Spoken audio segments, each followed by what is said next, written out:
Rúnar, 1-0 tap hér gegn Skagamönnum í hörkuleik. Svona þínu mati, hvað var það sem bar í milli? Var það bara þetta eina glæsimark? Já, þetta eina glæsimark hjá Rúnari nafna mínum í fyrri hálfleik og við erum þá leið hörkusókn og eigum slaka sendingu og svo verður eitthvað klafs hérna þeir fá aukaspyrnu sem var réttilega dæmd og frábært mark hjá Rúnari og það er kannski skilur liðina þeir áttu held ég allavega 1 eða 2 ágætis upphlaup hérna eftir 1-0 og svo eitt gott færi í síðari hálfleik. En við erum svona meira og minna að stjórna leiknum í síðari hálfleik og pressum það dálítið tilbaka og náum nokkrum góðum fyrirgjöfum og hættum sóknum og eigum allavega 2 dauðafæri sem við geta nýtt betur til að jafna leikinn en því miður þá vildi boltinn ekki inn og þetta eina mark skilur liðin af. Þessi gamli klassíski herslumunur sem vantaði bara upp á? Já, mér fannst við bara ekki koma nægilega betur inn í leikinn. Það var erfitt að spila með vindinn í bakið, sérstaklega þegar menn þóra ekki að spila með jörðinni og spila á milli línanna. Við vorum að kýla boltanum fram sem í rauninni virkar ekki í vindi þegar við erum með hann í bakið því að hann fíkur bara aftur endamörk og beinti markmanns andstæðinganna þannig að mér fannst við ekki þóra nægilega miklu fyrri hálfleik og kannski smá skrekkur í mönnum og eins og sérði í síðari hálfleik þá reyndist það okkur miklu betra og auðveldara að spila gegn vindunum líkt og kannski gegn Skagamönnum vel í fyrri hálfleik.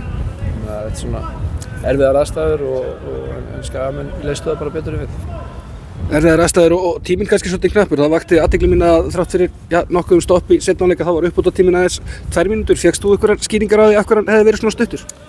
Já, við vorum allir mjög hissa því að við erum farnir að sjá minnst 4 mínútur og ekki svona 12 mínútur út alla Evrópu en það er nú ekki verið kannski hérna á Íslandi og ég myndi alls ekki vilja hafa það svo langt en mér fannst 2 mínútur ofsalega lítið með að við tafirnar í leiknum og í síðari hálfleik og hvað fór mikill tími í markspyrnur og útspörk og þess menn vísvitandi sérstaklega liðið sem að vinna sem bara eðlilegt að það reynir að draga tempóið niður og reynir að hægja á leiknum og gefa sér 2-3 aukasekundur hér og þar og stundum 10 og hann kemst upp með það og dómar segja þetta er bara hluti af leiknum þá það er bara eitthvað sem við þurfum allir dómar að gera einskil næstu leikjum og næstu umferðum ég minna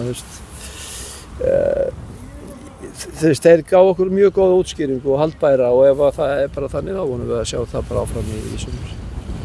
Þannig er bara framhaldið, hvernig ætlar að rífa liðið upp eftir þennan leiðilega dag fyrir ykkur? Já, þetta er rétt að byrja, auðvitað að segja núna að tapa skilur, það eru margir leikir eftir og við þurfum bara að hafa trú á verkefninu og halda áfram að reyna að bæta okkur leik og gera betur. Við höfum trú á að við getum gert fína hluti í sumar og við getum ekki bara horft eitthvað hrættir fram á veginn þó að við tapar fyrsta leiknum og við þurfum að bara halda áfram og vinna og svo bara sjáum við til eftir 5-6 umferðir hvar við stöndum og þegar hlutirnir fara að jafnast einhvern veginn út og vonandi við komum með einhver stig þannig að en fyrst bara næsti leikur og fókus á það.